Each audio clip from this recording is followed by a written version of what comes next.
अपनी जनता पार्टी के बैनर तले आयोजित संविधान सम्मान और जनहित हुंकार यात्रा रायबरेली पहुंची। इस मौके पर स्वामी प्रसाद मौर्य ने समाजवादी पार्टी पर पीडीए को लेकर निशाना साधा। उन्होंने कहा कि समाजवादी पार्टी पीडीए को लेकर भटक गई।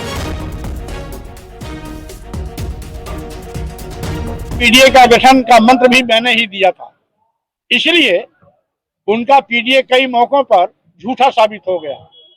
वो कभी पीडीए में एक का मतलब अगड़ा जोड़ लेते हैं, कभी अल्पसंख्यक जोड़ लेते हैं, कभी अन्य जोड़ लेते हैं।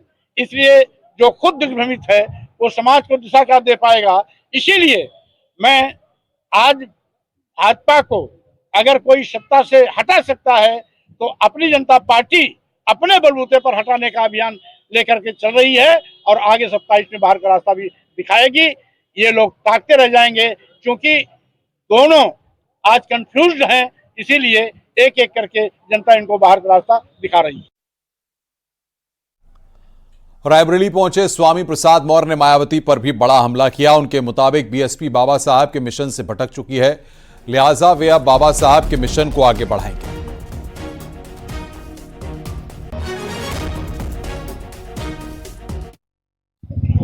बसपा का बुरा हाल मात्र इसलिए हुआ ऐसा क्योंकि बसपा ने बाबा साहब डॉक्टर अम्बेडकर के मिशन और मानवर कांशीराम जी के सामाजिक परिवर्तन से नाता तोड़ लिया था।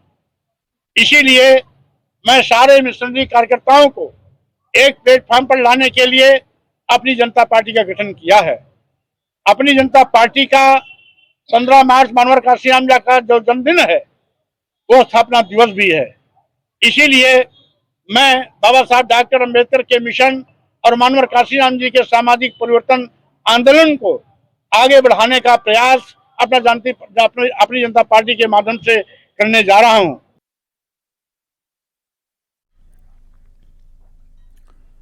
चारधाम यात्रा में मुस्लिमों की एंट्री बैन करने की मांग की जा रही है। बीजेपी विधायक आशा नौटियाल ने कहा कि गैर हिंदू ही आकर धाम की छवि धूमिल करते हैं। मेरा प्रयास रहेगा कि ऐसे लोगों पर प्रतिबंध लगे।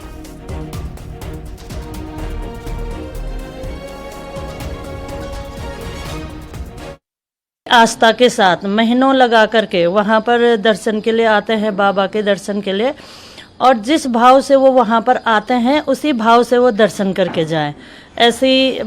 ऐसा मेरा मन है। और इसी तरह से जिस तरह से उस धाम की छवि है वो छवि किसी तरह से धूमिल न हो और लोगों के मन के अंदर जो आस्था रहती है वही आस्था वापस जाए वो उसी आस्था को लेके। विधायक जी ये बताइए कि मतलब ये कौन लोग हैं, गैर हिंदू हैं, हिंदू हैं, और किस तरह की गतिविधियां ये लोग वहाँ कर रहे हैं? तो निश्चित तौर पर वो तो गैर हिंदू ही हैं जो मतलब बाहर से आके वहाँ पे ऐसी गतिविधियां कर रहे हैं और धाम को बदनाम करने का काम कर रहे हैं।